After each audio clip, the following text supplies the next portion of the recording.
on the beat.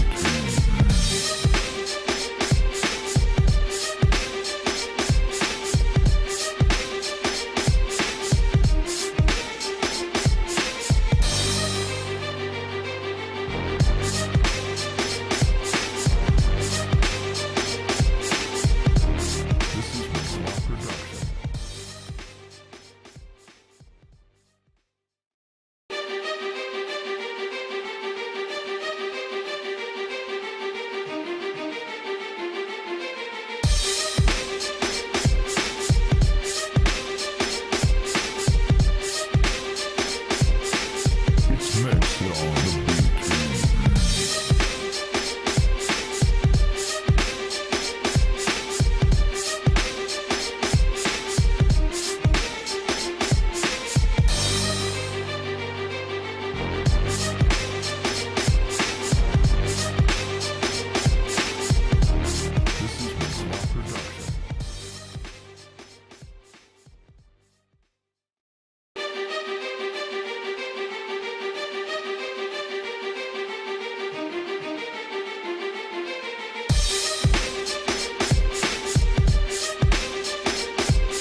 mix it on the beat.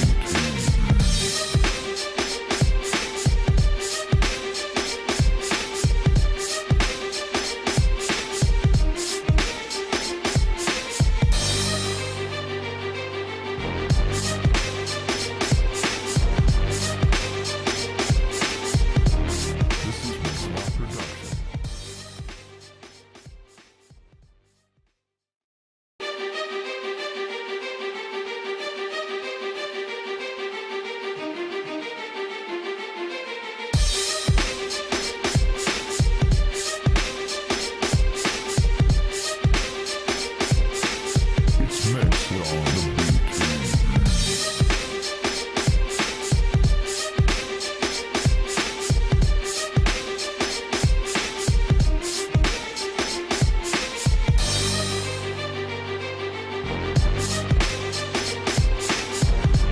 Mix-a-Lot Production.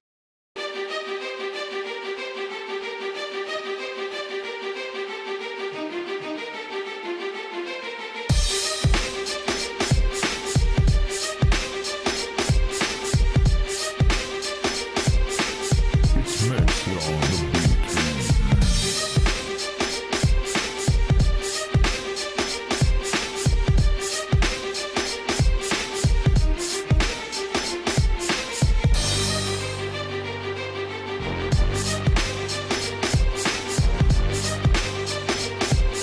Production.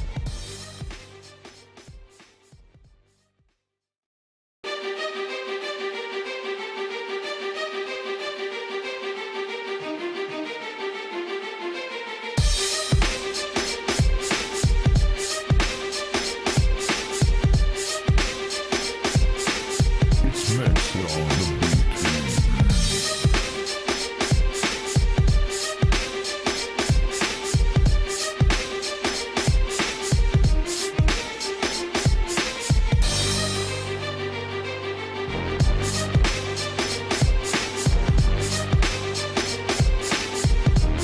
is Mix-a-Lot Production. It's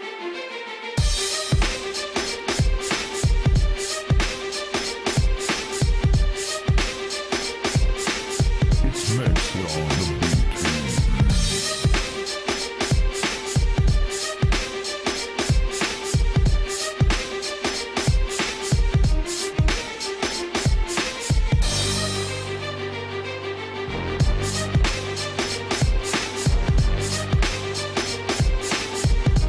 This is Mix-a-Lot Production.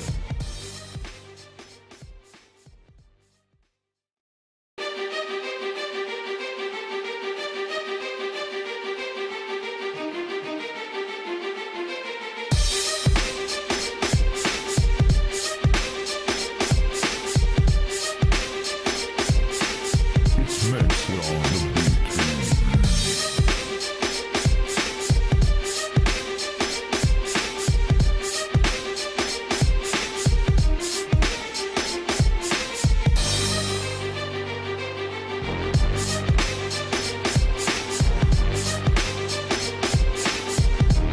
This is Mix-a-Lot Production.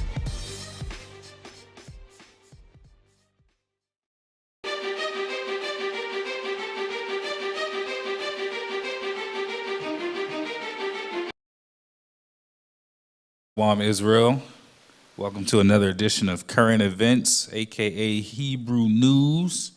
My name is Shamar Yah, and we are going to be getting into a couple of different things tonight. Keep in mind, as always, the scriptures talk about be not ignorant of any matter, great or small, and don't let this be the limit of research that you do, the limit of or the extent of information that you make yourself abreast of. This is just kind of a starting point, something for everybody to be on an even level as far as what we know and what we understand. Take us over to the PowerPoint.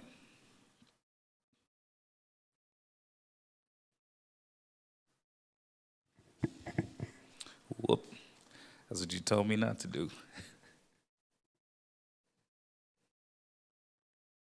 Let's see.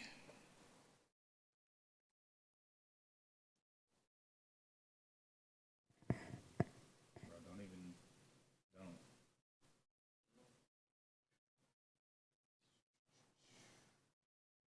Oh my God. I'll let you know.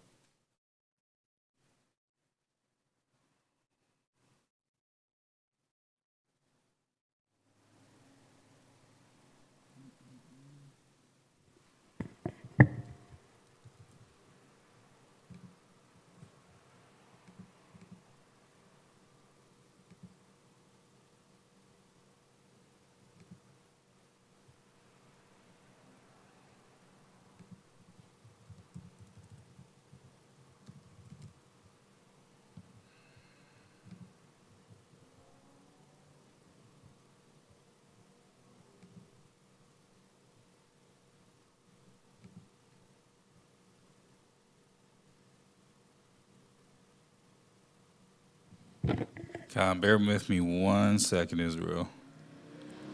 Just gotta get this up for a quick second.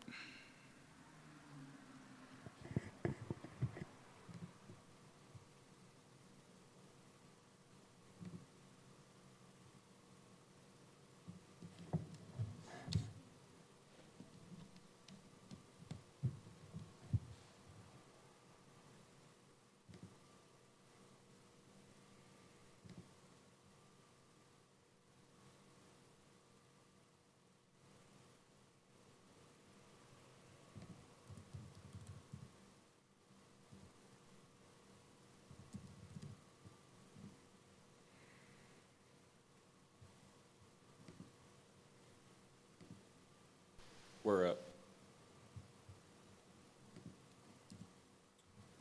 Go ahead and switch it over. Okay, so obviously we're talking about today being so-called Thanksgiving, right? Appreciate y'all bearing with me. Took us a little second to get started, but we got it rolling. 102 died at Native American boarding school in Nebraska. It says researchers say they have uncovered the names of 102 Native American students who died at a federally operated boarding school in Nebraska. So, you know, everybody is celebrating Thanksgiving. Everybody wants to talk about what's important or why they celebrate the day, why they feel it's important, what they do it for. But when you really look at the history, not only of Thanksgiving, but of America itself, it has only been destructive. It has only been dark. It has only been, the history with the Edomite race, the white race, and the so-called Native Americans has always revolved around death. Genoa, Nebraska, researchers say they have uncovered the names of 102 Native American students who died at a federally operated boarding school in Nebraska. The Omaha World Herald reports that the discovery comes as ground-penetrating radar has been used in recent weeks to search for a cemetery once used by the school that operated in Genoa from 1884 to 1934. So far, no graves have been found. First off, what kind of school has its own graveyard? They had a graveyard at the school where they were sending so-called Native Americans because they already knew, what they were doing to them. They were literally trying to get them to assimilate by any means necessary. Everything about America's history with the so-called Native American has been with destroying the culture, destroying the people, killing. The Genoa School was one of the largest in a system of 25 federally run boarding schools for Native Americans. The dark history of abuses at the schools is now the subject of a nationwide investigation. Keep in mind the school's been closed since 1934. Yeah, that's one thing about Esau. They always give you their past transgressions. Every day is a new day, and not in a positive light. Every day is a new day in the sense of, you can't hold me accountable for yesterday's wickedness. That's the way that Esau moves. Everything that they do is always about classifying a file just for a time give them enough time to separate themselves from the incident, give them enough time to look a certain way and paint themselves in a certain light, put out enough movies and propaganda so that you won't associate their true history with their people. That's Esau's main game. Margaret Jacobs, co-director of the Genoa School, Indian School Digital Reconciliation Project, said some of the names identified so far might be duplicates, but the true death toll is likely much higher. So they've only found evidence of 102 deaths, but they're saying that more than likely it's going to be much higher than this. Jacobs said that many of the children died of diseases, including tuberculosis. Some other deaths, such as drowning, were reported by newspapers at the time. So a lot of people, so they're claiming, oh, some of these kids died of diseases. Oh, he had tuberculosis, he died. But then they're saying that at the time, newspapers were releasing stories of drownings. So that's why I said, what kind of school was this? This wasn't a school at all. It was literally a concentration camp. Everybody wants to talk about the Holocaust, never forget. That was happening to the so-called Native Americans before it was happening to the so-called Jews. It was happening to our people first. They were being sent off to concentration camps to be assimilated and in many cases killed because they weren't assimilating hard enough. Drowning children. You're talking about a school looking for a graveyard on a school ground because they already know what was transpiring at those kinds of places.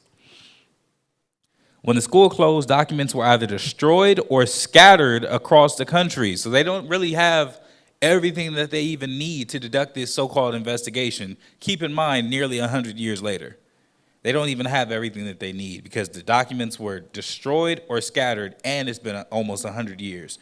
Locating them has proved challenging for both the Genoa Project and others working to gather information on the schools. So, as for those that are partaking of Thanksgiving or for those that have family members, show them this kind of history. Show them these kinds of things. It's not just about, it's a time to come together. The Sabbath is a time to come together. Start keeping the commandments. The family reunions are a time to come together. It does not have to be today. And today is, it's only celebrating mass genocide and mass murder. Why today? Well, I ain't gonna, and then, you got the Jake that's half woke that wants to try to appear as such. I ain't gonna, celebrate. I'm just gonna feast. Thanksgiving is literally just a feast.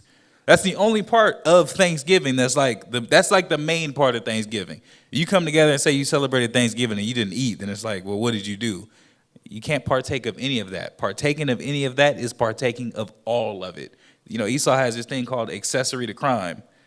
Yeah, you may not have been the main guy, but you was there. Same thing. But how much more critical should it be with the Most High? Let's get into this, right? We're going to transition.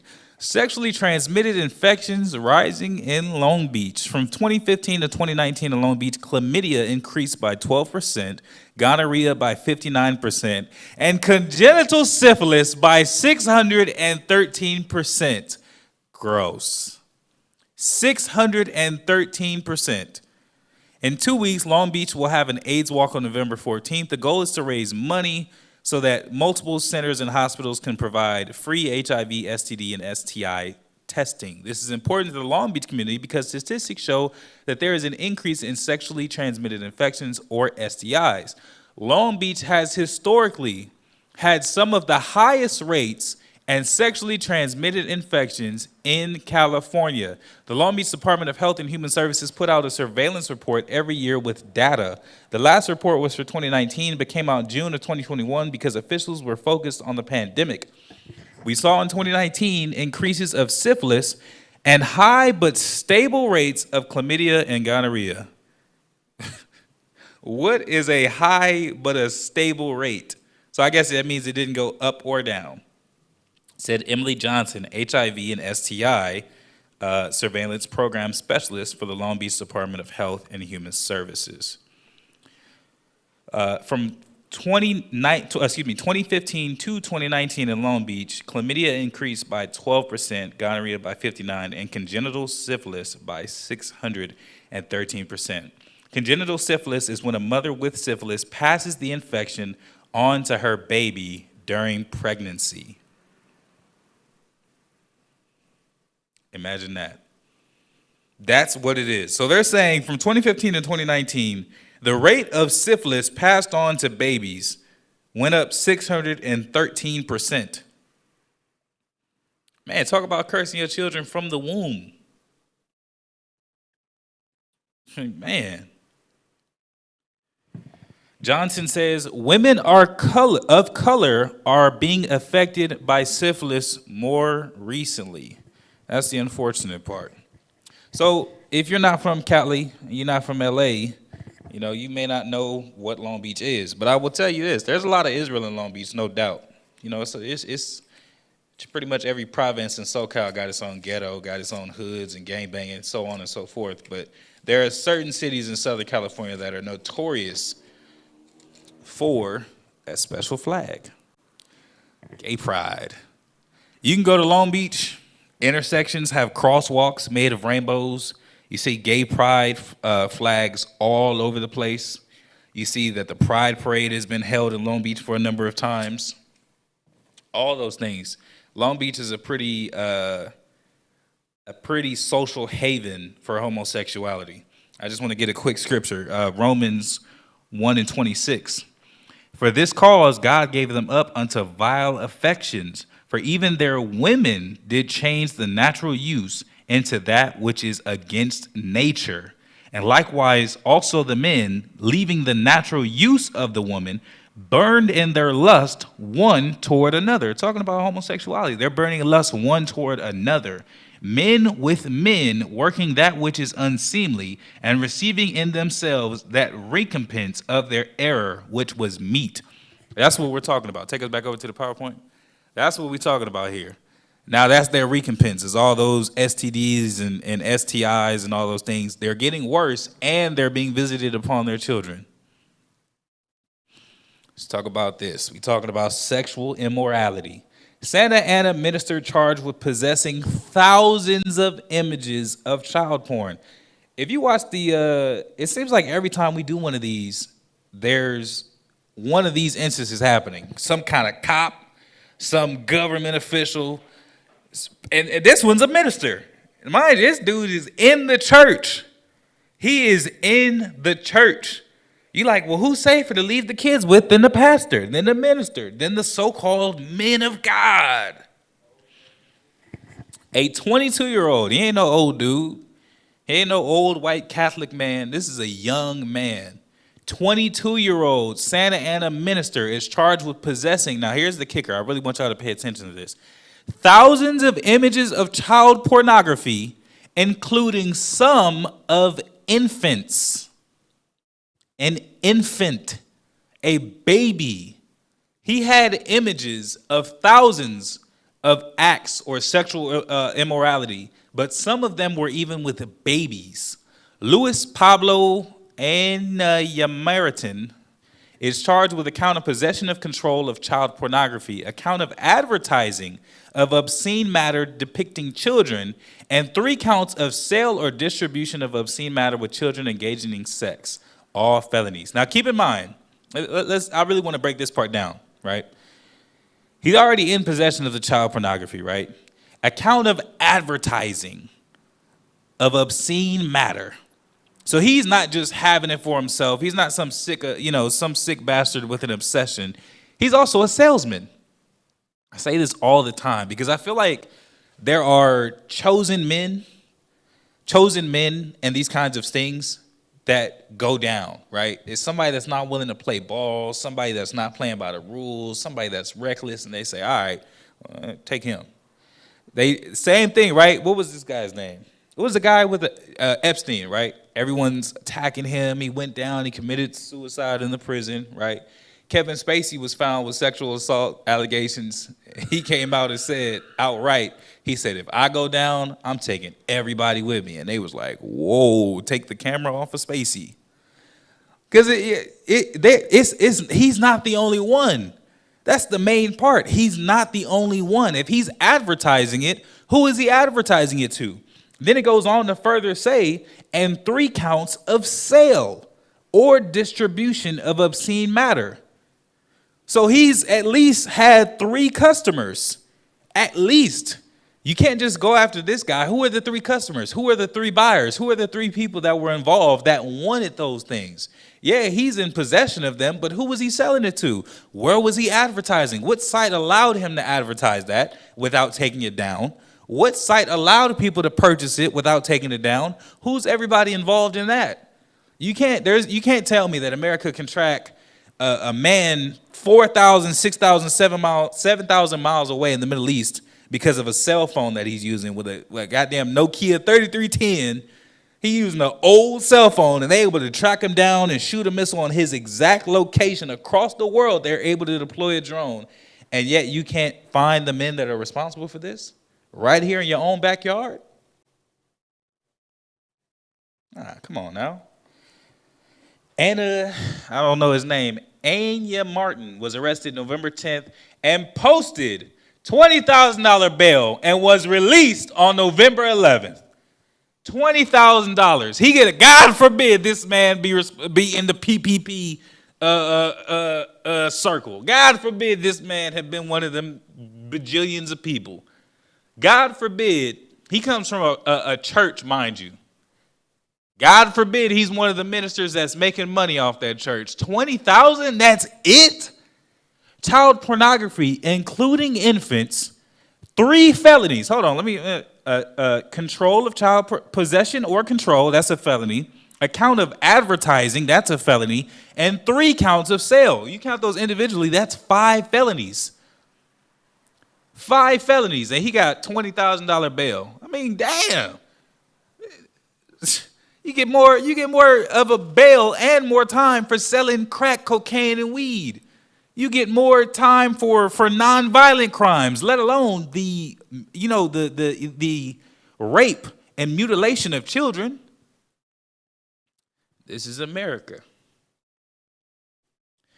Police received a cyber tip, right, from the National Center for Missing and Exploited Children that led investigators to the defendant. He was accused of downloading and trading hundreds of uploaded images and videos of child pornography with others online. Who are those others? Why are they not in custody? Investigators seized multiple electronic devices from his residence in Santa Ana, which included images of children as young as infant age.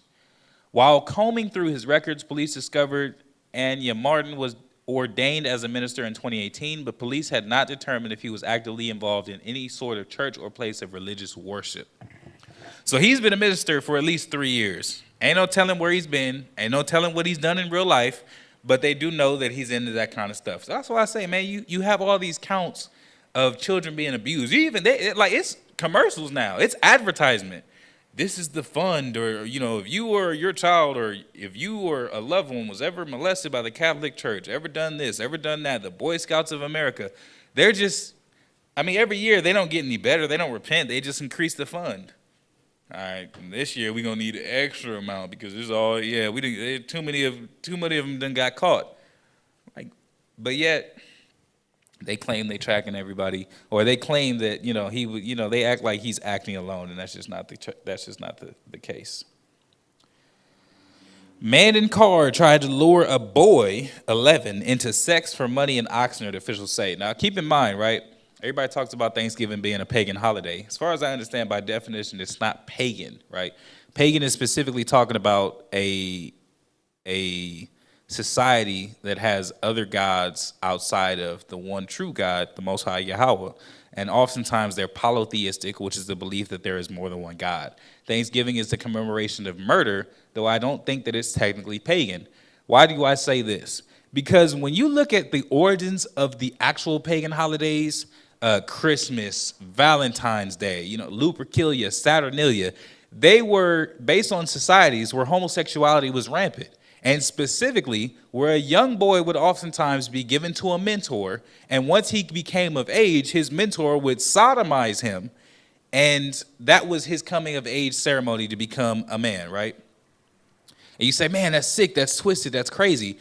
But then you look at today, when you're having these instances still go on. Talk about this being modern day Babylon, modern day Egypt, and you see there are instances, whether they're noised abroad or not. There are instances of people dealing with child porn. There are instances of men in broad daylight luring or trying to lure children into their vehicles. And this is a grown ass man. He's not luring no little girl. He's luring a little boy, or tried to, into his van, right? Take us back over. It says, man in car tried to lure boy 11 into sex act for money. Oxford, California. Ventura County Sheriff's Departments are seeking the public's help finding a man they say tried to lure boy into a sex act on his way home from school in Oxnard. So they don't even have the guy. They just know that he did it. The 11-year-old boy was walking home from Rio Plaza Elementary School on the afternoon of November 3rd when a man stopped his car nearby. He then offered money in exchange for a sex act, according to the Ventura County Sheriff's Office. The boy declined and walked away. The suspect was last seen driving northbound on Cortez Street. The boy went home and told his mother, and she notified law enforcement. So they said the sketch can be found, man, I'm curious. That guy, damn. That could look like anybody. But, he was a kid, so at least he knew not to get in the car. But you have people like that are going around and literally, you can't tell me that this ain't the Babylon that is spoken of, the cage of every hateful bird, melting pot of wickedness. It's right here. Now we got to talk about good old COVID. Entire Crenshaw High School football team sidelined for playoffs after lacking enough vaccinated players. Man, the kids are under attack. You have a lot of instances of wickedness and the sexuality, the over-sexualization, the hypersexualization. And then on top of that, you have the vaccine really being pushed towards the kids. And it's oftentimes where they're caught alone. This boy was walking home from school. He was by himself at that time. It's really when the kids are alone to be able to, make their own decisions that they're under the biggest influence or they're attacked the most. The entire football team at Crenshaw High School, hold on, this is talking about L.A. Crenshaw High School. Damn. Crenshaw High School has been sidelined and won't be able to participate in the playoffs because they don't have enough fully vaccinated players to compete. Under LAUSD's vaccine mandate, students who want to play on sports teams must be fully vaccinated against COVID-19. Football teams must have at least 18 players who are fully vaccinated to compete, and Crenshaw only has 13, according to district officials. Additionally, the district had indicated that student athletes who are not vaccinated would be left off rosters. So imagine that, right? You got first off, when they're at school, they don't have to be fully vaccinated. At least as far as I know, you don't have to be fully vaccinated to go to school. But if you want to play a sport, I'm not sure how that's much different. Now you have to be fully vaccinated. You take these young Israelite men that have been told their whole lives, the way out the hood, the way out the struggle, the way out the tribulation, go to the NFL. You got a ball, gives you that discipline. A lot of fathers put their sons in sports because they want them to have discipline. They may not have all the time to go on a 2-mile jog every day, but I can send them to football practice 5 days a week. Boom, right? They fall in love with the sport. They fall in love with the lifestyle. Then at the end of all of that, they already made it to the playoffs. They got a good team. They say, get vaccinated or you can't go on. And they cracked 13 of them. Whether the families believe that the vaccine was necessary, whether whether they were already going to do it willingly themselves, they already cracked 13, but they needed 5 more. It says, additionally, the district had indicated that student athletes who are not vaccinated, I read that. Late last month, the Los Angeles Times reported that thousands of student athletes could get kicked off a team for missing the district's vaccine deadline of October 31st. Then, sure enough, LAUSD began removing unvaccinated student athletes from teams once the deadline passed. Now, keep in mind, the flu kills 650,000 people a year, annually, globally. There has never been this much of a push for the flu shot. Yeah, they say it every year, come get your flu shot. But there's never been a restriction. There's never been a mandate. There's never been a you can't come here unless you do this. There's never been a, what do you call that? There's never been this type of motivation, conviction, and stringent guidelines set for something that kills 650,000 people globally annually. Let COVID come around for 1 year, and what's the death toll now? Maybe a couple million out of some billions, and everybody's lives have been changed for what we can, indefinitely. We don't know when that's going to end, if it ends. And under that, there's been so much that is pushed, so much that's moved around. And the crazy part is, and we're going to get into it, there's such a thing as a breakthrough case. The vaccine doesn't even guarantee you 100% immunity. It doesn't guarantee that you will not get the vaccine. They say, and you got to read that fine print, that verbiage. They say it has the potential to lessen symptoms in otherwise severe cases. How would you know if it was going to be severe if I've already been vaccinated? Everyone reacts differently to it, right? Everyone has different lifestyles, different diets, different immune system strengths, different weaknesses, underlying conditions, different age. So many different things can contribute to why one person got really sick and potentially died versus another person who didn't even feel a symptom. You really can't narrow that down to any one particular thing, especially not a vaccine. But it's being pushed as if that's the end-all, be-all. That's the holy grail. If you just have this, but that's not the case. Just like how scientists say all the time, I read articles that say doing this may shave time off your life. How do you know how long I was going to live in the first place to know how much time I just lost? Does that make sense? You could shave 4 years off your life. Like, okay, yeah, you're going to live 40 years. Now you only going to live 36. You don't know that. Esau does not know that. They try to give themselves, and they convince other people to give them way more credit than what they're due. But, you can see it blatantly. This vaccine, it's about so much more than actually protecting the people. Late last month, the Los Angeles Times reported that thousands of student athletes could get kicked off a team for missing the district's vaccine deadline of October 31st. The Cougars, typically a crown jewel within LAUSD, will not be able to play their first-round City Section Division I playoff opener against the Southgate Southeast High School. Southeast now advances to the quarterfinals, and Crenshaw misses out on another shot at glory. I feel like it was really a team collective decision, but I feel like they shouldn't have to be vaccinated to play, Jashawn Reed, a senior at the school, told KTLA. He added that he is planning on getting inoculated soon because of sports. Another student said that the players might lose their chance to be scouted by college officials by not participating in the playoffs. That's another big thing. After all these years of them working, after all these years of their dedication, now they're stopped. And it's being pushed hella heavy to them. And keep in mind, these are high school kids. So somebody's in their ear, try to go after school. Y'all know how coaches get down. Y'all know how serious that football is, especially in the hood. It's somebody in their ear telling them, hey, try to go after school. I'll take you to the CVS myself. That's happening because it always happens. It's always like that. It's always somebody that's close to the kids that has a big influence and a big role in their lives that can influence them to go to the left or to the right.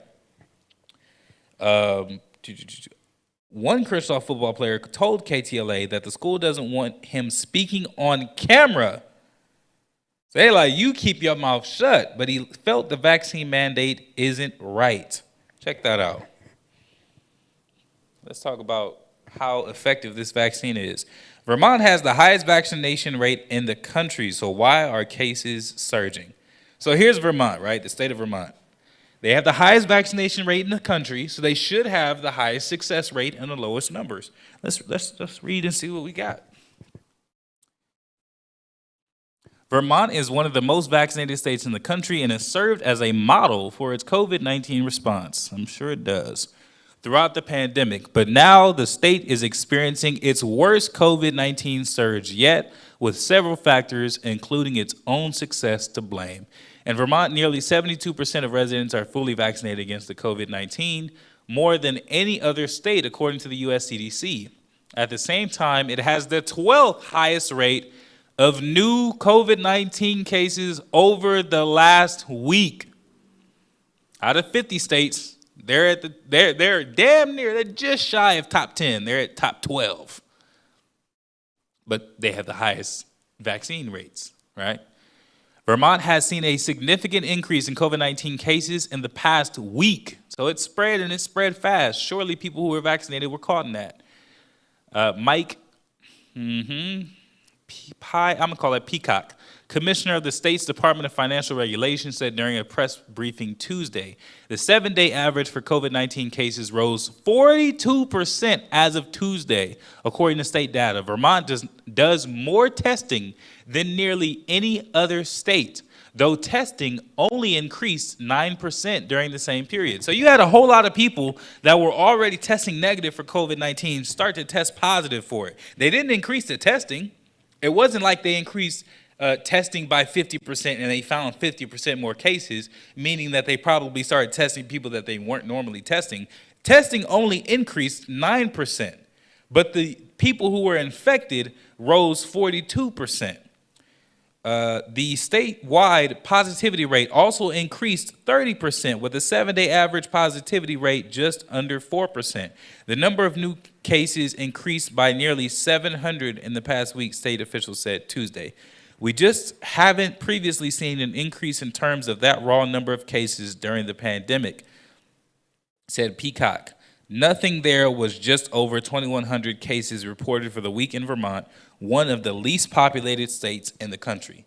So one of the least populated states, meaning that it's more likely easier to social distance, everybody's further apart, and there's less people to spread the virus, less people for it to go from person to person.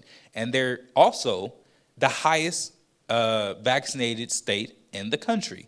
And yet and still, they are seeing surges of COVID-19. Why? Because the vaccine doesn't actually, it's not a foolproof protection. It's not. It's not a foolproof protection. And even where everyone complied, they are not safe. So then why do you have instances where kids aren't allowed to play football, where people's freedoms are being restricted, you can't go into certain places, you can't go at certain times? Why is all that happening when, the vaccine's not being taken, but we see that it's not even 100% effective? And y'all remember, I don't know, it never actually went into effect, right? I think that was too soon. You guys remember back in about March of 2020, March, April, when the pandemic was really hitting, there was this big thing going around saying that companies you couldn't be outside if you weren't going to work, right? And a lot of people started getting issued letters by the companies that they were working for saying that this person is what do they call it? Like a necessary employee. What was the name for it? Essential. This person is an essential employee for this company and they should be allowed to work or be out in public at this time. Y'all remember that? And it never really went into effect, but it's like America has that in their back pocket for whenever they need it. Companies are already ready for it. Companies have already produced their letters.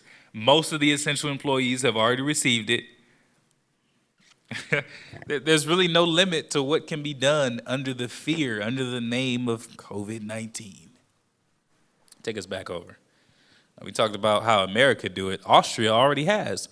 Austria announces Europe's first nationwide vaccine mandate and reimposes lockdown as COVID-19 soars. Now, and I hope it specifically mentions it. Actually, let's get into it. Austria is going back into a national lockdown and plans to become the first country in Europe to make COVID-19 vaccinations mandatory for all eligible people as the nation's coronavirus crisis deepened. Chancellor Alexander Schallenberg announced Friday. Schallenberg said his government would look to impose the national vaccine requirement from February 1st. Just under 66% of Austria's total population is fully vaccinated against COVID-19, one of the lower rates in the European Union where cases are surging. The national lockdown, the first in Europe this fall, starts Monday and will last for 10 days minimum and could be extended for a further 10 days. We don't want a fifth wave. We don't want a sixth and seventh wave. We don't want to have this discussion next summer. The move comes only days after Austria took the step unprecedented in Europe in imposing lockdown measures for all those. Now here's the important part, and I'm glad that the article said it.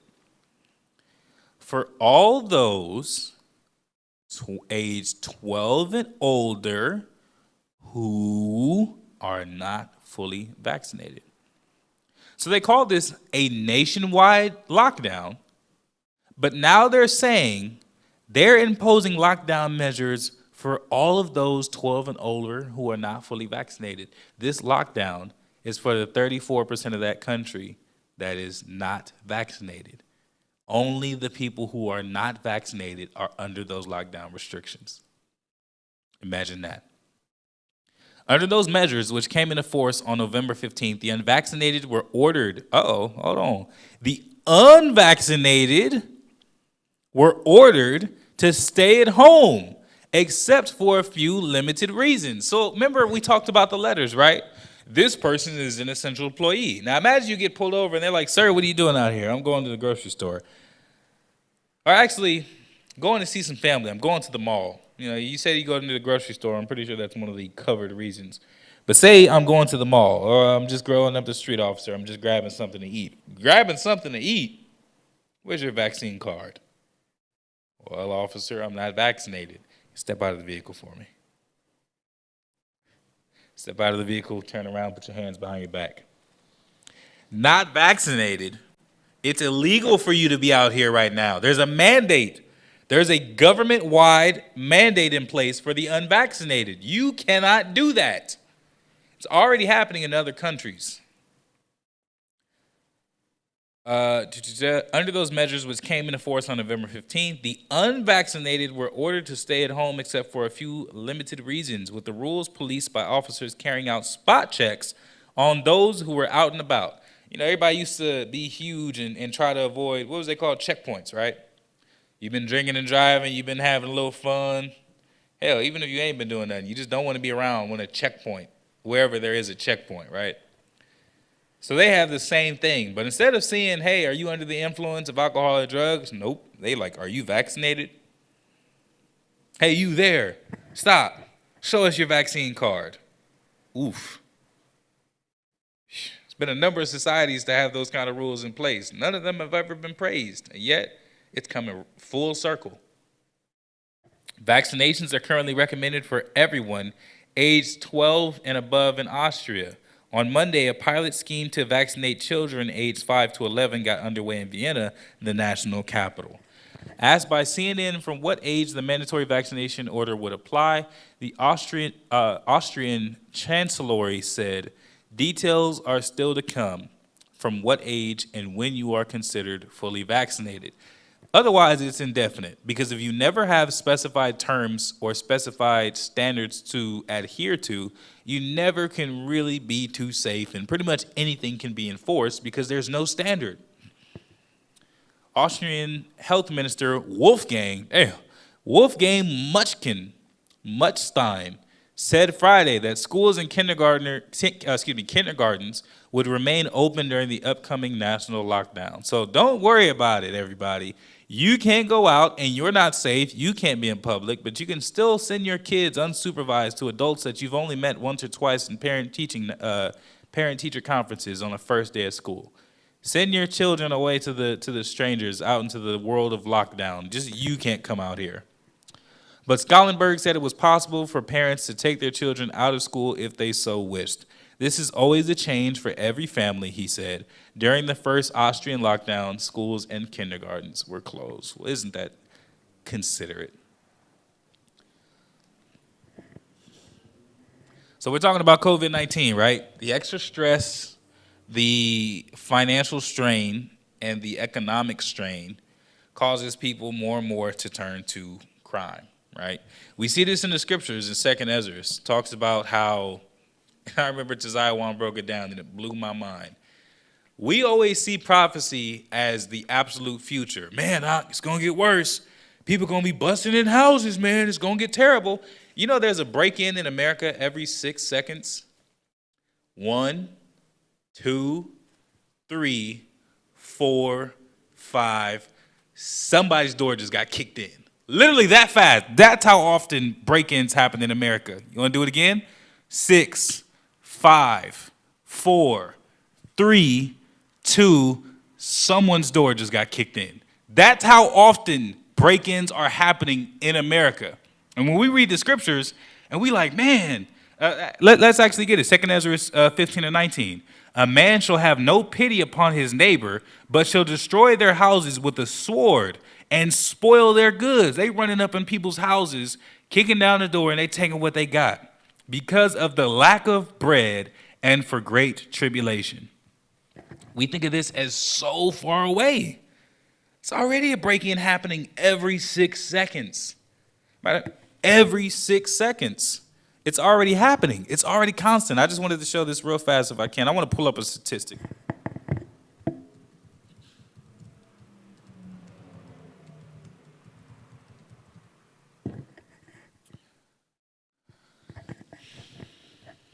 Okay.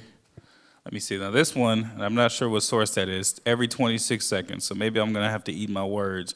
26. Let me see. Let's see what Forbes says, right? See what 1 million burglaries occur in the United States each year. A study conducted in 2017 reported that over 1.7, so they say over a million, well, that's closer to 2 million. 1,700,000. Almost, okay, hold on. Of those 1.7 million, almost half a billion, or 424,886 incidents, took place during the day. Most burglars assume that inhabitants will not be home during the day and thus opt to commit their criminal activity during this time of day. In fact, most home burglaries take places between the hours of 10 a.m. and 3 p.m. I mean, man, at least 8 to 10 minutes according to Safe at Last. Let me see if it gave every this amount of time. Alaska, 70% of homes, 51% of burglaries, 65% of people been burglarized know the burglar. Damn, somebody, it'd be your own, damn. No one wants to imagine a scenario where they are being burglarized and wouldn't wish home burglary on anyone. What's more, the majority of burglaries were committed by people who knew their victims, according to a 2020 Safe at Last report. So, damn, it's probably somebody. Be careful about who you be bragging to, who you talking about, showing the inside of your house. Hey, man, come check this out. Bro, you ain't never seen it like this. I got a PS5, 65-inch 4K TV, nigga, $2,200 couch. Nigga sitting there like, yeah, that is nice. What's that? What, you say you going to work tomorrow? Yeah. Me? Nah, I just be chilling at the house.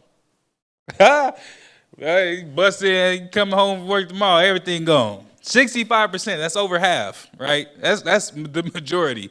65% of the people who had burglaries get committed, they knew the person. Imagine that. Los Angeles is seeing a trend of follow home robberies targeting people based on their cars and jewelry. There has been a slew of robberies in Los Angeles where the perpetrators target people based on the jewelry they're wearing and their cars, police said Friday. The Los Angeles Police Department is calling the crimes a trend of follow-home robberies after documenting more than 110 incidents. Hey, man, look at him. He drive a Benz. Bro, he drive a Benz and he had a rollie on. He had an AP on. He had 4 chains. Hey, you know what we could do? Let's not snatch it in broad daylight. Let's follow him home. Now, how long? See, now it's about chains and about cars, and everybody was looking for the come up, right? Scriptures talk about they're going to cast their silver and gold into the streets. Eventually, it's going to be like, man, that dude got like 20 gallons of water. I just saw him coming from the store. Bro, hey, this dude ain't lost no weight since the famine. I know he eating. Let's follow him home. That's just something to consider. You know, I always like to look ahead. Go ahead, take us back over. Suspects would target victims in Los Angeles, following them, and then commit the robberies as the victims were arriving home to their business. The LAPD said in the news release, victims were being targeted based on the jewelry they were wearing and or car they were driving. Investigators found that people were followed from places including like Melrose Avenue, the Jewelry District, as well as high-end restaurants and nightclubs from Hollywood and Wilshire area. So they going where the money resides, where the money resides, where the money resides. And they say, hey, look, he coming out the club. And he just popped 4 bottles, $600 a bottle. He got it to blow. Let's follow him home. You get out your car, you get to your house, look over your shoulder. Check the mirrors one last time. Because it's really happening. And it's happening rapidly. You know, things are heating up and things change rapidly. The state of the world, the state of this country is changing rapidly. So just keep that in mind, especially if you drive a nicer car, you're a woman, you're an older woman, whatever the case may be. Just keep that in mind when you get home and you pull into the driveway, into the garage, whatever. keep that in mind. Investigators found that people were followed from places. Authorities believe that robberies are being committed by the same suspects and that 6 different LA gangs have been connected to the crimes. So you talking about gangs are getting involved. All right. They noticed the trend at the beginning of this year. Police are also asking the public to contact them if they have information that can lead to identifying the suspects. It's unclear whether anyone is in custody. Wow. So, keep that in mind, right? That's just all the things that are happening as of recently. 110 reports as of recently, and I'm sure that's only going to go up. They're saying that it may be gangs, but like I said, how long until it's not about silver and gold and about money? Black officer. Now, mind you, you're going through something, more than likely you're going to want to call the police, right? Black officer targeted by police chief with a KKK note speaks out, demeaning and destructive. Let's get this real quick. Let's watch this video. Oop. Hold on, let me get a quick sound check. Okay, don't drive that. Don't be on the way home with that parked in your driveway. They was like, look at that. A black police officer in Ohio is speaking to us about what he says was a racist incident involving his chief that later made national headlines. This happened in June. Surveillance video captured the chief of the Sheffield Lake Police Department putting a paper with the words Ku Klux Klan on Officer Keith Poole's raincoat. Now, Poole says this was only the beginning. Our lead national correspondent, David Bagno, traveled to Cleveland to sit down with Poole and has the story. Good morning to you, David. Good morning to all of you. This officer was just 9 months into his job when this happened to him. This was a police department that was formed 59 years ago. Hold on, before he even gets, because he says a lot of wild stuff, like, whoa. He's only been there for 9 months, right? And then he's going on to say that this particular precinct has been around for 50-something years, but The police department that was formed 59 years ago, but they only hired their first black police officer in 2020. Whoa! He's the first black officer 9 months ago. They've been around for 59 years. You know what they've been doing. They talk about Ku Klux Klan. You know who they are. You know what's going on. All that equality and integration and let's see what's happening. And it was Officer Keith Poole. He says the discrimination he faced at that department was part of a pattern that only became public when this was caught on camera. This surveillance video captured inside the Sheffield Lake, Ohio Police Department caught the then police chief, Anthony Campo Sr., placing a paper on the raincoat of the only black police officer in his department. On it, the words Ku Klux Klan.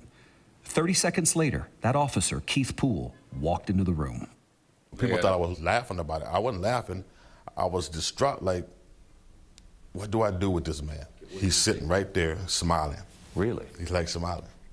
And are you serious? And then he tells everybody else to come look and see what he did.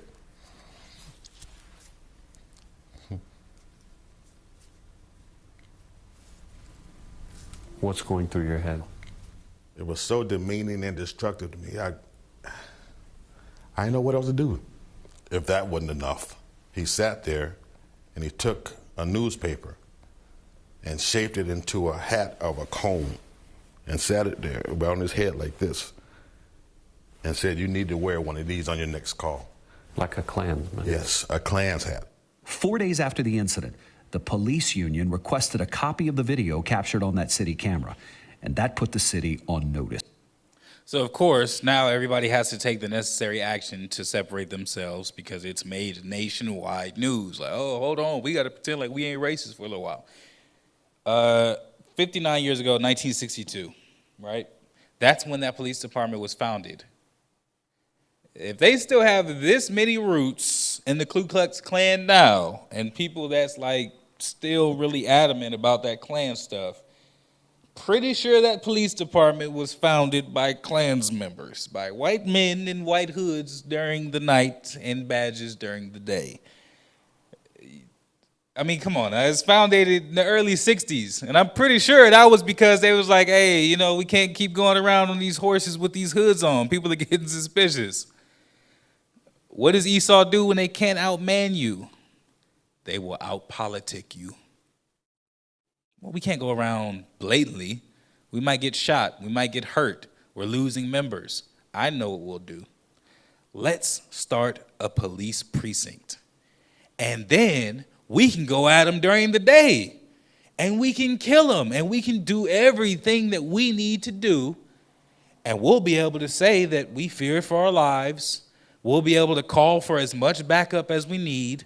We'll be able to strike fear into their hearts. We'll be able to get the government involved, get the National Guard involved, get the military involved. We'll get all the funding that we need. We won't have to have our wives sew us hoods and garments in the basement. We'll get brand new weapons every year with the best ammunition because it's coming from Uncle Sam. All we got to do is become cops. And it's sad because I see a lot of Jakes that are cops. Man, you know, you come across a lot of people in your everyday life, and when you talk to these Jakes that are cops, they're either really terrible or they're like just totally destroyed. And what I mean by really terrible is like they know that it's corrupt and they know it's a bunch of BS, but they just like they just corrupt too.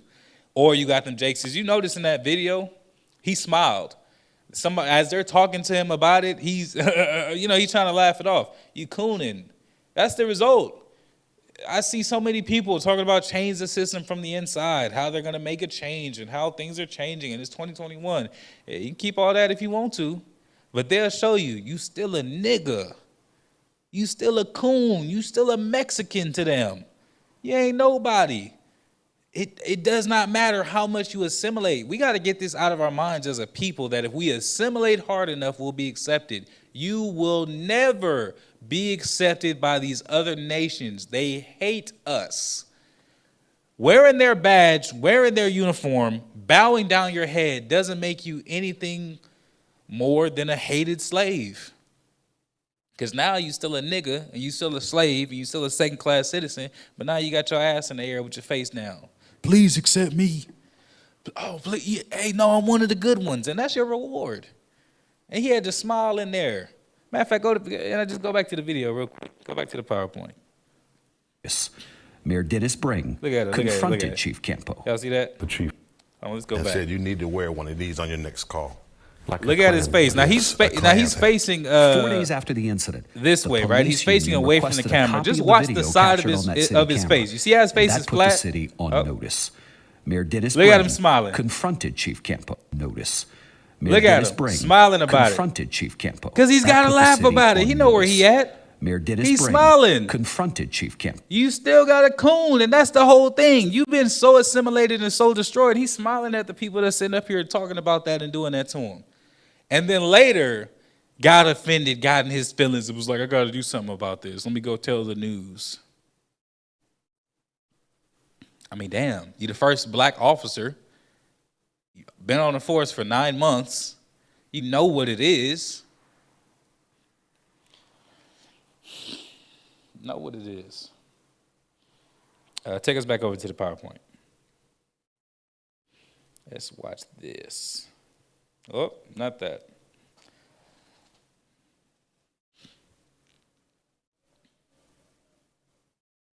Okay, so that's an advertisement.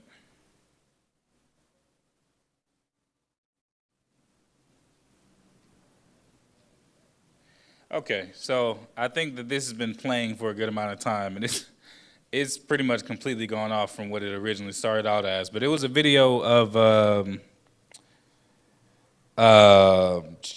the ridiculous prices. I kind of try to tie it all in together. World food prices are up 30% in a year. All right. Talking about the famine. World food prices have surged to the highest level in more than a decade, driven by robust demand and lackluster harvests, according to the United Nations. Prices increased for the third consecutive month in October, rising 3% over September, according to the index published by the Food and Agricultural Organization of the United Nations, FAO. The gains were driven by a sharp rise in vegetable oil and wheat prices. So the other one was talking about meat. I think I am going to pull that up in just a second just to show y'all because the prices were out of this world. But even now, vegetables and oil, all these things are going up, right? All these things are going up. The FAO price index tracks monthly changes across a range of food commodities. The index has risen by more than 30% over the past year. Remember what I was saying? Stuff be happening quick. That was in the past year, it went up a third. So if it was $3, now it's, what is that? $3.30. If it's $100, now it's $130. It now stands at its highest level since July 2011. Wasn't that during the recession? The price of wheat, which has grown on more land area than any other commercial crop, surged 5% in October because of reduced harvests from major exporters, including, reduced harvests from major exporters, including Canada, Russia, and the United States. Barley, rice, and maize prices also increased. Let me see. Imagine that. So while all these things are going on, everybody's looking to have their celebrations and all this kind of stuff. You can bring it back over to me. I want to pull something up real quick. While I do that, we're going to get this scripture, Matthew 24 and verse 7, right? We come to this all the time because there's always so much that's happening that's relevant just within this one verse. For nation shall rise against nation, and kingdom against kingdom. And there shall be famines and pestilences and earthquakes in diverse places. Obviously, the thing we're pulling out of it this time, the famines. Famine. There's so much that's lacking. Such a lack of food, such a lack of bread. Let me see. So much that's missing. Right? Take it back over to the PowerPoint for just a second. This is what I wanted to show y'all. Look at this. Beef tenderloin, USDA prime peeled extreme. Sale by 11/26/21. So mind you, it's got to be out of there by tomorrow to date. $37.99 a pound for a total price of $232.50. Just this one piece of meat. Now, I mean, I can't. I mean, it's getting real, man. I can't even. You know, a lot of times I make light of things and I kind of joke about stuff, but it's like it's really getting real. Stuff is serious. 6 pounds of meat for $232. Buying that, trying to smoke it, unless you just got it like that, that's out of the question. Nope, there's some volume to this. Look at that. Look at that, right? So the first one was like a big old hunk of meat. It's probably, you know, you easily feed your family over a number of days. Look at this one. Sell by 11/13, right? It was packed. I don't know if you can see that clearly. Let me see if I can get a little more clear. Okay, maybe this camera just isn't as focused. You can see there it says pack date, 11/10. Sell by 11/13. They packed it 3 days before it had to be out of there. And you know companies, especially with meat, they use dye in the meat to give it that real red, fresh looking. That meat probably gray as hell when you wash it. Old, ain't no telling the quality of that meat because they pumped it so full of dye. But if it was that fresh, I mean, that looked like it's just they just got through cutting the cow up. That's some bright red meat. If it was that fresh, it wouldn't have to be sold 3 days later. It wouldn't. $22.99 a pound for 2 pounds of meat, 2.95. Probably a family of 5 could eat that, right? $67. $67.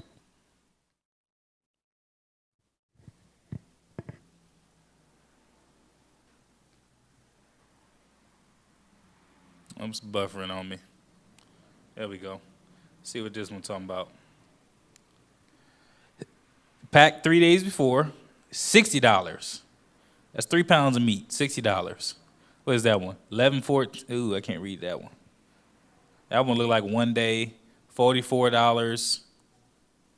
So you talking about just to feed your family, it's gonna cost you at least $40, $50. That's just for meat. Imagine what it's gonna be if you want veggies. We was just talking about how the vegetable price was going up. Don't need no vegetables with that. It's crazy.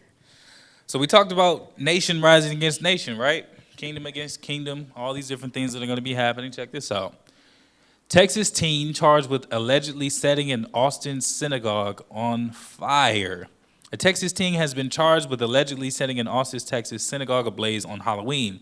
Prosecutors allege that Franklin Barrett Citrus, an 18-year-old student, so this dude is young, at Texas State University, intentionally lit a fire at the Congregation Beth Israel Synagogue on the night of October 31st. And upon searching his Jeep Cherokee, agents recovered ingredients for Molotov cocktails, according to the complaint and affidavit that were filed on Friday. "Kill them all" reads a propaganda-style sticker with swastikas on it, which was also allegedly found in his car along with 2 other hateful stickers. FBI agents also found a calendar with an anti-black racist epithet written on it in his home, the charging documents allege. So it wasn't like he was just against the Khazars, the so-called, the fake Jews. He wasn't just against the fake Jews. He also hated so-called Negroes. He was coming after everybody, right? He just so happened to have started with the synagogue. Days before he allegedly set the fire, Schreist allegedly cased the Child Development Center. Oh, damn. The Child Development Center at the House of Worship, according to court documents. Scout out target, the suspect's journal allegedly said in an entry from October 28th. An October 31st excerpt allegedly includes reminders to get matched on Tinder and go to Wild Wings before a statement that reads, "I set a synagogue on fire." So look at this, right? We're going to break this down. He has this propaganda. He's willing to put it into action.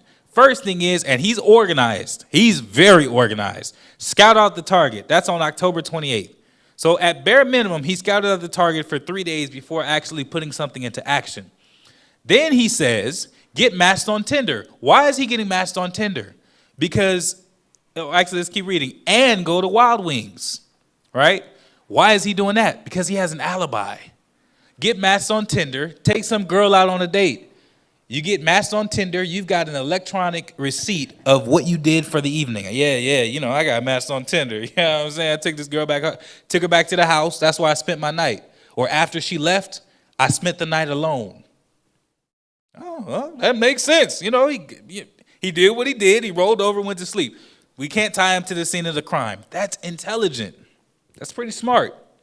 He's not the only one like this, I assure you. He's got the propaganda from somewhere. And on top of that, look who was next on the list. Anti-black. Look who his next target was. Organized, hard to catch. And our people are his next target. Were his next target. You stopped one. And there's no way this movement's done with this one dude, this one 18-year-old student. Schreist was allegedly caught after he was allegedly seen, Schreist was caught after he was allegedly seen on surveillance camera. He was walking up to the handicap ramp at the synagogue holding a green container and a roll of toilet paper, according to the court documents. The charging documents say there were $25,000 worth of damage to the synagogue, but nobody appeared to be present when the alleged arson occurred. Allegedly, if I'm not mistaken, that means that it's supposed, right? Someone alleges something, that means that it's not necessarily proven, not necessarily guaranteed. This is what they believe to have happened. They caught this man in 4K. He's on surveillance, right? He's on, and mind you, I'm going to read this out of the Merriam-Webster dictionary. Alleged, accused but not proven or convicted, asserted to be true or to exist, questionably true, of or a specified kind. So they're saying that it's not necessarily proven, right? When you see this kind of verbiage, and that's why I say it's so important to pay attention to those kind of things, they got him on camera and they're still being like, well, you know, allegedly. Nah, he's for sure caught. Does that not seem like a little bit of protection on their part? Within seconds of lighting the fire, surveillance footage shows Schreiss jogging away from the scene toward his car, court documents say, and a November 2 journal entry appears to show him tracking media reports about the synagogue fire. Started the fire, then watched his own story catch light in the media. Hope this actual video comes back. Hold on, let me see if I refresh this real quick because I really wanted to. There it is. Heroic pastor tackles a gunman at a church altar. Police are hailing a Nashville, Tennessee pastor as a hero after he tackled a gunman at the church altar. Desir Baganda, 26, was sitting on the front of the Nashville Light Mission Pentecostal Church on Sunday when he allegedly took out a gun and headed to the altar where the pastor was praying with congregants, the Metropolitan Nashville Police Department said. So mind you, this dude waited until prayer started. What do people do when they pray? They got their eyes closed. Surveillance video showed the suspect waving the gun and pointing it at worshipers. Police said Baganda told everyone to get up.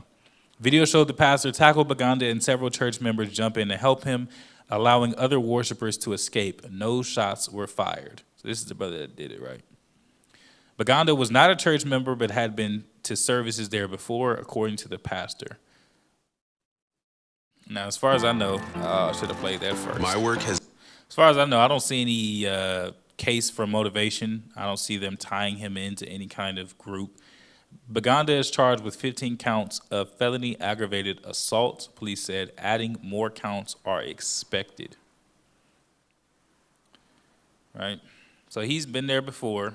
We're going to show the video in just a second. A seemingly unprovoked, random series of events. People were at church, pretty small church too. You can see both walls of the entire congregation. Everybody's in there. They're doing what they do. And he was just like, I'm tired of it. Hailed a hero for tackling a gunman during a church service. Authorities say he was praying with parishioners when the man pulled a gun and approached the altar. The pastor tackled him, wrestling the gun away, and held him down until police arrived. The pastor is thanking God for the outcome. I can say it's for God. He was helping me to catch him. I'm not doing anything, but I cannot say God. He was So imagine that, right? He pretty quickly and pretty randomly walked up to the front of the building, pulls out a gun, and people managed to wrestle the gun away from him and take it, but not a single shot was fired. I'm not saying that he didn't want to shoot, but there were no shots. I mean, just like I said, the climate is really changing. Everybody, I'm sure you've seen at some point or another this Astro World fiasco with people dying and being, trampled, things like that. I want to talk about this because this is probably one of the more fascinating parts of this, right? Police confirm an Astro World security guard was likely injected with drugs when stabbed in the neck with a needle. Well, damn. Authorities said they would watch video, interview witnesses, and review concert protocols to determine how 8 people died at a Houston music festival when fans suddenly surged towards the stage to watch rapper Travis Scott. City officials said Saturday they were in the early stages of investigating the pandemonium that unfolded Friday evening at Astroworld, a sold-out 2-day event in NRG Park with an estimated 50,000 people in attendance. One attendee said there was a timer clicked to the start of the Scott's performance. Once that there was a timer clicked down to the start of Scott's performance, the crowd pushed forward. As soon as he jumped out on stage, it was like an energy took over and everything went haywire. They say energy. Everybody talks about energy and vibes, but we know these things are spirits. One attendee said there was a timer clicked down. Oops, excuse me. All of a sudden, your ribs are being crushed. You have someone's arm in your neck. You're trying to breathe, but you can't. That's what it looked like. The dead range from age 14 to 27, and 13 people were still hospitalized Saturday Mayor Sylvester Turner said he called the disaster a tragedy on many different levels and said it was too early to draw conclusions about what went wrong. Dozens were injured. It may well have been that this tragedy is a result of unpredictable events. I want to get to the part about the security guard. Hold on.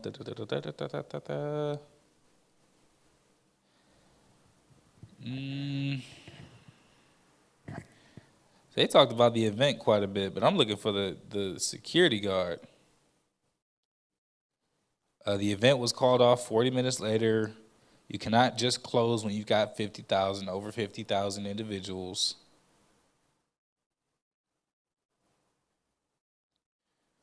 Can't believe okay. There it is. The police chief said authorities were investigating reports of suspicious activity in the crowd, including a security officer who told police that he felt a prick in his neck during the chaos and lost consciousness while being examined by first responders. He was revived by the opioid antidote Narcan. Scott, one of the music's biggest young stars, founded the Astroworld Festival in 2018. The 29-year-old Houston native has been nominated for 8 Grammy Awards. I can't believe they immediately went from the dude had been stabbed in the neck with a needle and had to be brought back, revived by another opioid, and they immediately go like, hey, anyway, anyone know about Travis Scott? He's a father. Damn, the whole article has the headline, guard was likely injected with drugs when stabbed in the neck with needle, and they gave this man 2 sentences at the bottom of the article. Unfortunately, okay, well, I mean, damn, just keep that in mind, right? Stuff got crazy. Stuff went all over the place. Who knows if it was, organized? I don't know too many people, and it's not like I know everybody, but every time that I see drug users, especially drug users that use needles, they are not quick to give away their drugs. So I just don't see somebody paying all this money to get into this concert, being one of 50,000, having a needle full of what is more than likely expensive drugs, and being like, let's just stab somebody with all this. I just don't see that. What I do see is that to ensue chaos, somebody, maybe even someone who's organized, targeted specific people that when these people were out of the way, the chaos could ensue because there was no one to regulate. Call me a conspiracy theorist. All right? But let's talk about something that's not a conspiracy theory. FBI tapes show a white supremacist plot mass murder to start a race war. Real quick, let me just refresh this just to make sure this is going to be the actual video that I'm looking for when I click on it. Okay. Washington. Oof. For a month, FBI agents listened in as 2 members of a white supremacist group discussed their sinister plans, a plot to use a pro-gun rights rally in Richmond, Virginia to engage in mass murder and attacks on critical infrastructure, which they believed would mark the start of a racial civil war. Nation against nation, kingdom against kingdom. They hoped. Now, mind you, Richmond, Virginia, I could be wrong. Is that not the same place that there was that big Black Lives Matter protest with the Black Panthers and all those guns were brought out? The black militia. What's the name? Pretty much all these black militias that come together and they were walking through, if I'm not mistaken, Richmond, Virginia, to be able to protest the injustice and saying, we're no longer afraid, we'll shoot back, we'll fight back. So these men said, hey, you just got to see the temperature is rising. They're not even going after the weak and the feeble. They are going after a rally, a gang of black people in a specific location with a bunch of guns. And a lot of the people that I see that are out there, they're also wearing body armor, right? You're going after a large militia group, and surely they have to intend to have died. Let's just say you have 100 people. You got 2 men that are charging at them with vests and guns. They're going to start shooting, but surely somebody's going to react, and someone's going to shoot back. So this is likely a suicide mission, and all they're hoping to do is to be able to trigger a race war. Patrick Matthews, a former Canadian Army reservist, illegally in the U.S., so he has military training. And Brian Limley, a Maryland resident and self-described white nationalist, fantasize about the brutal murders they soon carry out against law enforcement and black people. Don't try to put law enforcement in there as if the cops are the ones that they're going to be targeting, because they very clearly are hoping to start a race war. They're going after the so-called black people, all with the goal of bringing about the Boogaloo, or the collapse of the U.S. government in order to prop up a white ethno-state, according to the recordings of the pair's discussions. We need to get back to the days of decimating blacks and getting rid of them where they stand. Look at them. I mean, whoa. Let's watch this. It's only 2 minutes. We got time. Let's watch this, guys. Fueled by racist hate, plotted mass murder. The time for violent revolution is now. Patrick Jordan Matthews and Damn, Brian look at Martin- his message. The time for violent revolution is now, in a gas mask. Time for violent revolution is now. Patrick Jordan Matthews and Brian Mark Lemley Jr. are admitted members of the white supremacist group, The Base. Here is Matthews wearing a gas mask, calling for a race war. If you want the white race to survive, you're going to have to do your part. ABC News has obtained this newly released video. Talk about a call to action. And he's leveling. He's being realistic. He said, look, if you want the white race to survive, that means you don't have to be a part of the base. You don't have to be a supremacist. You don't have to be the most devoted white man out there. He said, for the survival of their race, if you want us to survive, you're going to have to do your part. This is the mindset of Esau. This is what they're transitioning into. Years ago, that was just crackpot talk. Oh, what? But now it's becoming more common. More militias, more groups, and these are just the ones that are getting caught. These are just the ones that are exposed. These are just the ones that are out in the spotlight. Imagine how many take place behind closed doors with men with much more military experience, who are much more abreast of the rules of espionage, of spying, of concealment, of war, that aren't getting caught, that aren't live streaming their views. Part. ABC News has obtained this newly released video as well as audio evidence from the case. The men had been under investigation for possible domestic extremism, but in December 2019, the FBI obtained a court order allowing them to secretly place a surveillance camera and microphone in the men's Delaware home. We need to go back to the days of decimating blacks and getting rid of them wherever they stand. The two were arrested in January 2020. That's an extermination. Just before the FBI claims they intended He said we need to go back to the days of getting rid of blacks and decimating them wherever they stand. The two were arrested in January 2020, just before the FBI claims they intended to launch their civil war by attacking a gun rally in Richmond, Virginia. While the Virginia situation is happening, make other things happen. Derail some rail lines. Great, let's shut down the rest of the roads. You know, you can kick off the economic collapse of the U.S. with... Wait a minute. So first and foremost, they're not just talking about starting a race war for no reason. Their idea is we're going to start a race war, we're going to break the rules. When everyone else conforms to this rule breaking, then we'll start exterminating blacks. And in all of the chaos, we'll be able to achieve this goal because there will be so much chaos that no one can track the movements.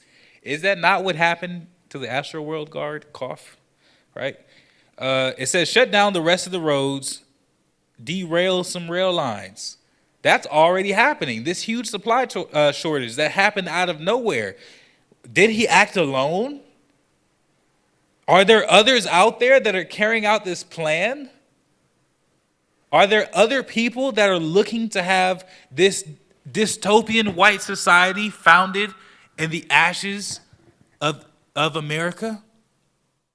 Because he was arrested recently, him and one other man. Just in the footage that was actually shown on the news, there were plenty of other men that were involved. And that's just in their area. You know there's got to be some supporter out there that's like, hey, man, I love what you guys are doing. I'm not able to make it out to Delaware every week, but I'll practice and train here. I wonder where here is, because technically speaking, here is everywhere. Within a week, The FBI believes the men, who both had military training, had the means to carry out the plot, discovering 1,500 rounds of ammunition, firearms, and tactical gear. Both pleaded guilty to gun charges in June and were each sentenced to 9 years in prison last week. The threat of white supremacy is apparently rising. FBI Director Christopher Wray testified this year that the number of domestic terrorism cases involving white supremacists has tripled since he became director in 2017. Tripled? Wait a minute. 2017. Has tripled since he became director. That the number of domestic terrorism cases involving white supremacists has tripled since he became director in 2017. Since 2017, in a 4-year span, cases have tripled. Tripled. That means if there were 1,000 groups, there's now 3,000 groups. 2,000 groups, there are now 6,000 groups. 3,000 groups, there are now 9,000 groups. Stuff is, I mean, like I said, the climate is changing. And it's happening so rapidly. Nation is rising against nation so rapidly, so quickly. Esau's not afraid anymore. They're like, hey, look, the time for politics and what do they call it? Political correctness is out the door. They're like, it's time for war. It's time for action. We just do these key things in these key places. We can collapse society and we can get stuff going. And then we can really get what we got to get done. If you're not preparing, you're either blind or you're okay with being a victim. The Most High provides all things. First and foremost, get your spirit right. That's the chief thing. Because ultimately, I've only ever seen 2 men in the scriptures to not die a carnal death. You had Enoch, you had Elijah. Everybody else died. But the way that you die and the legacy you leave is completely up to what you decide to do with this time. The Maccabees, they led a revolt. They warred and they died. But here we are, at least close to 2,000 years later, and we still talking about their name. Still keeping the Feast of Dedication. Still, talking about the things that they did for our nation. It's really time for us to be like, hey, where are we going to stand on all this?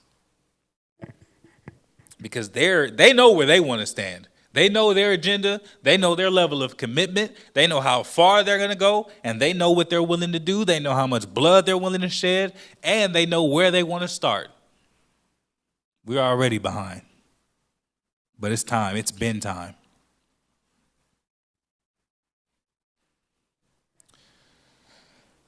These are more or less very similar, if not the same stories.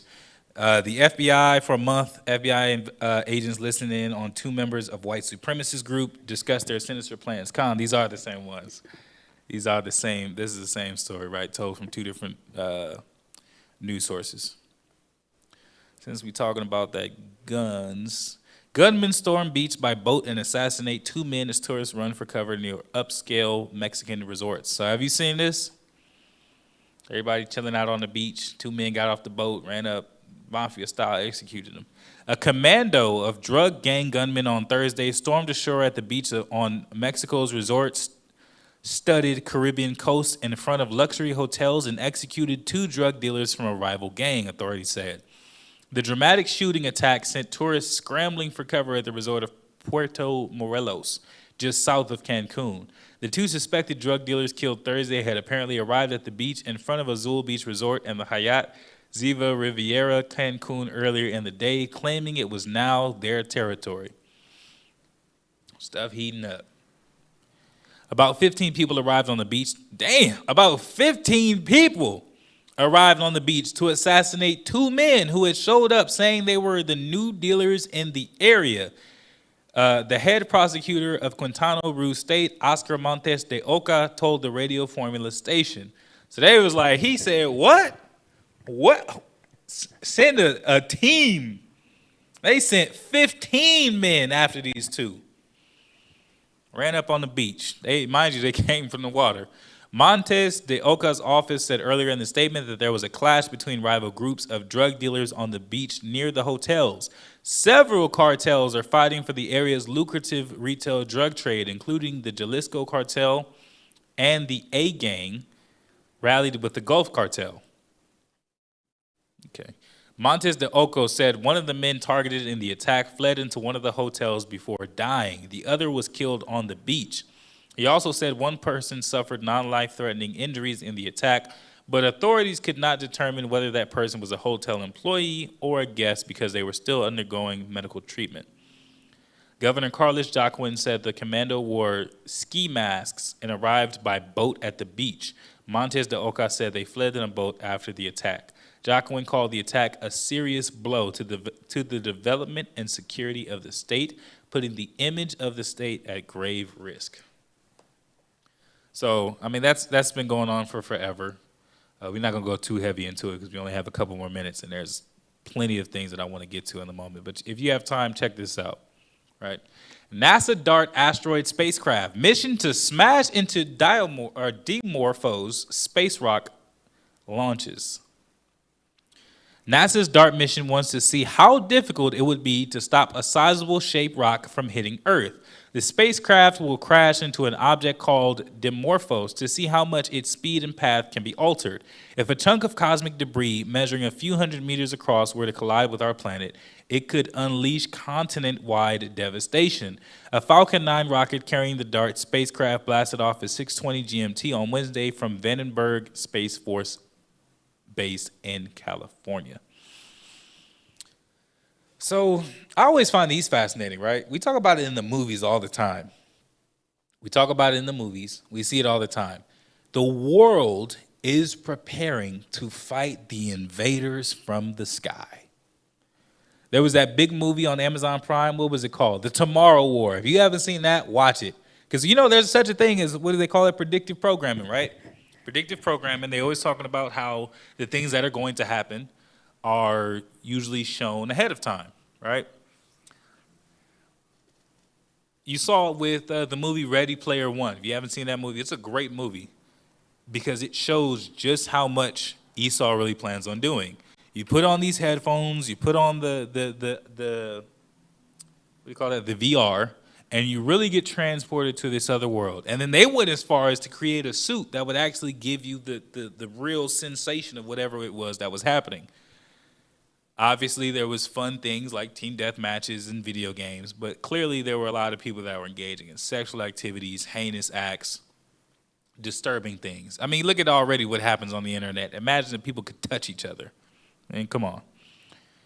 So we saw that, and now that's really happening in real life with the metaverse, right? With the Facebook metaverse. He really wants to create this virtual world with this headset and this VR set,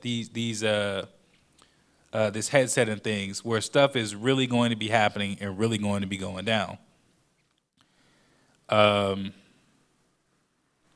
So you see all the time with all these other instances of the enemies from the sky.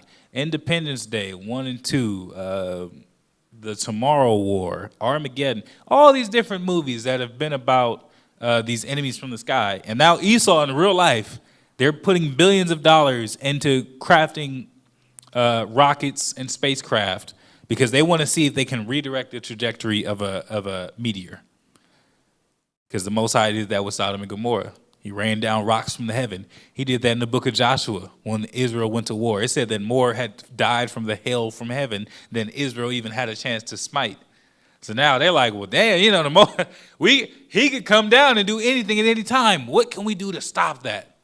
That's what they're really devising. That's what they're really working on. It's not some kind of anomaly. It's not some kind of secret. This is really what's happening.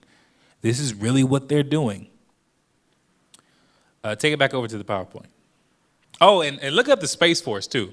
Look up the Space Force, because that was founded under Trump, so that was at least a year ago, maybe 2. There's an actual Space Force, soldiers that will be deployed in space. Look that up on your time. DART will only be changing the period of time of the orbit of Dimorphos by a tiny amount, and really that's all that's needed in the event that an asteroid is discovered well ahead of time. Said Kelly Fast from NASA's Planetary Defense Coordination Office. I remember seeing that some years ago. Somebody was a planetary defense specialist. Saw that on like Nat Geo. You know, when it goes at night, they always talk about aliens. When they get paid like $400,000 a year, something like that. some big money. And I was like, what? Planetary defense? Like there's really, no, they really know that there's something out there. They wouldn't have positions like this, putting these people in places to really monitor what's going on in space if they did not confirm and could not confirm that there was something out there. They did it in so much that there's a need to defend against it. They know what's happening. They know what's up. We the only ones still asleep. So this is the plan, right? They plan on sending the dart, hitting it, and hoping to change its trajectory. Asteroids are the leftover building blocks of the solar system, and the extremely rare event that a space rock's path around the sun crosses that of Earth so that the two objects intersect at the same time, a collision may occur. The $325 million DART mission will target a pair of asteroids that closely orbit each other, known as a binary. The larger of the two objects, called Didymos, measures around 780 meters across, while its smaller companion, Dimorphos, is around 160 meters wide. They spent $325 million to try to knock the smaller one out of orbit. You can't stop that big boy, you know that. That thing is like 3 times the size. Objects of Dimorphos size could explode with many times the energy of a typical nuclear bomb. And that's the little one. That's the smaller of the two, only 160 meters wide. That one could explode with the energy many times. They didn't even say how many times, but it's many times the energy of a typical nuclear bomb, devastating populated areas and causing tens of thousands of casualties, more like hundreds of thousands easily. Asteroids with a diameter 300 meters and larger, like big guy up here, Didymos, could cause continent-wide destruction, while those bigger than 1 kilometer would produce worldwide effects. After escaping Earth's gravity, DART will follow its own orbit around the sun and will then intercept the binary as it approaches with 6.7 million miles of Earth in September 2022. Damn, that's a year out. DART will smash into the moonlet Dimorphos at the speed of around 15,000 miles per hour. This should change the speed of the object by a fraction of a millimeter per second, in turn altering its orbit around Didymos. That's insane. So there's, I mean, wow, a fraction of a millimeter per second. That's not much for a humongous 160 meter wide rock. It's a very small shift, but it could be just enough to knock an object off a collision course with Earth. You see how that, but do you see this? I mean, Esau is trying all that they can. That's for one, that technology is terrible. It's going to take you a year to be able to get this done. It's going to take you a year to be able to get this dart to this rock. And it's not even the bigger of the two. Go back to the PowerPoint. It shows right under that how it compares. The dart is 19 meters, right? There's a little bitty dart. Statue of Liberty is 93 meters.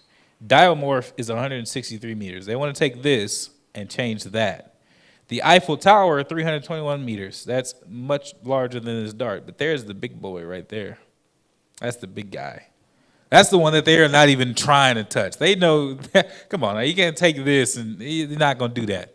More importantly, the Most High is in control of all those things. They could knock this one off course, right? By September 2022, a whole year later, Most High would be like, I got a 7-kilometer wide one. I mean, come on now. They're trying to play God, but over and over and over again, Esau is being shown that they're nothing to the Most High. That's why he's called the Most High. But he will not repent nor turn away from his pride. I'm not going to get too heavy into that one. I just want everybody to pay attention and look into it. Go back and read that because that's something that's fascinating to be abreast of because it's insane. Russia defends anti-satellite missile test that U.S. called reckless and dangerous. Russia confirmed it successfully took down one of its own Soviet-era satellites in its first demonstration of military capability to strike down space targets with a missile from Earth, and it hit back at U.S. officials who said the test posed a threat to the International Space Station crew. So mind you, even what Russia's doing, right? Another Edomite, a.k.a. white nation, or I should say white, a.k.a. Edomite nation. They want to see if they can strike space targets with a missile from Earth. everybody, all these nations are preparing for the war in the sky. And it hit back at U.S. officials. On Monday, U.S. Secretary of State Anthony Blinken said Russia had recklessly conducted a destructive test of a direct ascent anti-satellite missile against one of its own satellites. The Russian military confirmed the launch next day, saying they fired a missile at the defunct Soviet radio surveillance system, Teslina-D, also known as Cosmos 1408 in the West, which has been in orbit since 1982. We indeed successfully tested our promising system, Russia's Defense Minister Sergei Shoigu said Tuesday. According to Russia's TASS news agency, it hit the old satellite with surgical precision.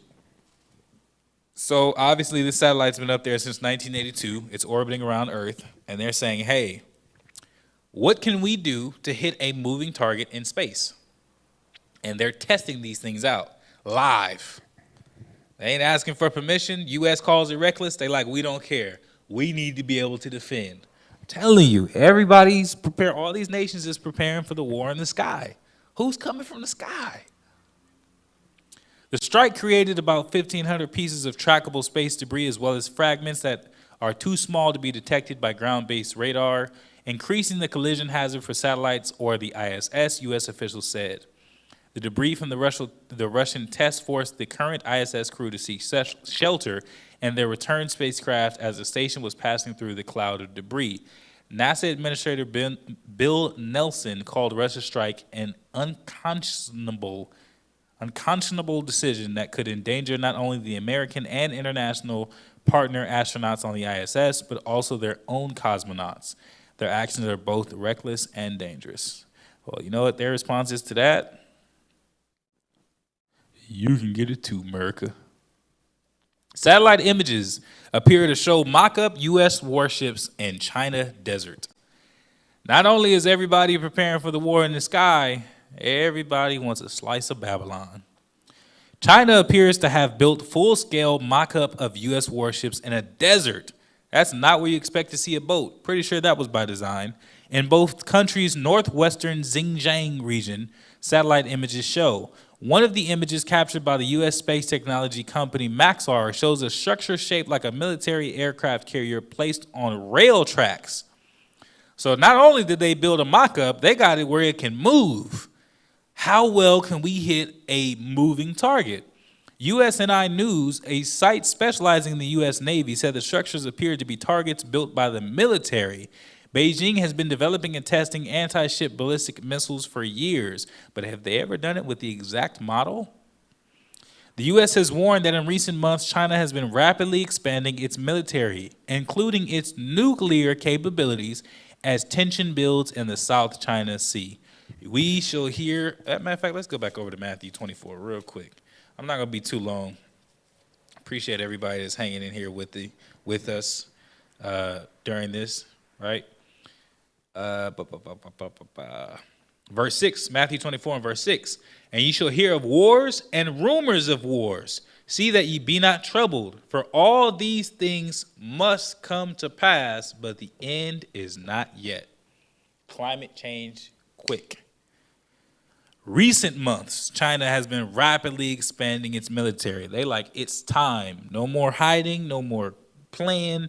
We're going to let them know what it is.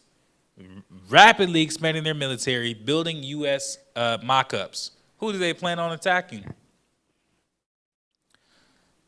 On Sunday, USNI News said the structures photographed in the Taklamakan Desert appeared to include flat outlines of U.S. military vessels without weapons or other details. It said the images showed mock-ups of an aircraft carrier and at least 2 Navy destroyers. Look at that, they got it going back and forth on a rail system. The site reported that the building of such structures shows that China continues to focus on anti-carrier capabilities with an emphasis on U.S. Navy warships. Earlier this year, China was suspected of carrying out a nuclear-capable hypersonic missile test. Missiles that can fly in the upper atmosphere at more than 5 times the speed of sound. Woo! Which prompted concern in Washington. 5 times the speed of sound. What's the speed of sound? It was like 600 miles an hour. 5 times that, 3,000 miles an hour. You can cross an ocean in an hour with that speed. And it's flying in the upper atmosphere, which means they can launch it up saying that, oh, no, don't worry about this. This is just a satellite. It can go out into orbit where it really can't be seen or easily monitored. And if it can be easily monitored or seen, or excuse me, if it can be seen or monitored, it won't be easily. And it's going fast. And they're emphasizing on how they're going to attack U.S. Navy, U.S. Military. The U.S. Navy regularly carries out what it describes as routine missions with military ships in the South China Sea, which is one of the most disputed regions in the world. China claims most of the region, but surrounding countries and the U.S. disagree. They still battling over oceans. Nation against itself cannot stand. All these countries are in cahoots, got all these contracts signed in plain sight. They shaking hands. Presidents and leaders and chancellors are shaking hands in the face of the people, but they all preparing for war against each other. They already know what's happening behind closed doors, and they're all getting ready for it.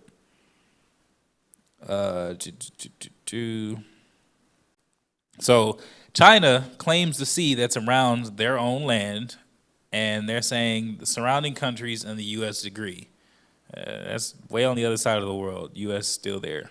The area is part of a major shipping route used to transport more than $3 trillion worth of trade annually. So whoever controls this controls the supply chain of just about every country. $3 trillion. The Philippines, Brunei, Malaysia, Taiwan, and Vietnam have all been disputing China's claims to almost all of the sea for decades, but tension has steadily increased in recent years. The U.S. has backed many of those countries in this territorial dispute. So the U.S. ain't even over there, has no stake in the claim. Clearly, all these countries that are geographically located in that sea want some kind of control. And the U.S. is like, yeah, man, get them. What do you need? The U.S. has backed, okay, that was actually all of it. Let's go up to the, that's what okay. So I believe that is it. You can go ahead and bring it back to me. All right. So, in conclusion, like I said, don't let this be the limit of things that you research, that you're looking into. Don't let this be all that you see. But be aware, prophecy is unfolding before our eyes. Whether we choose to be ignorant of it or not is on us. But these things are happening. The pestilences are happening. The famine is happening. The houses being broken into, spoiled for goods, that's happening. The rumors of wars is happening. The nation rising against nation, it's happening. Remember, Yahushua said these are the beginning of sorrows. This is what's going to kick it all off. This is what's going to begin. All these apocalyptic movies, all these chaos movies, end of the worlds, collapse of civilization, Book of Eli, all these movies that have been coming out for the past definitely decade. They've been predictively programming you. Look at what they know. Look at why they're preparing. Look at what they're dedicating their time to, because they know what's happening. It's time for us to prepare ourselves. Again, the chief thing is our faith and our standing in the Most High. Because ultimately, like I said, only Enoch and Elijah, all of us, from what we see, are going to die. How we die, why we die, and our judgment is up to us. So with that being said, Israel, hope this was informative.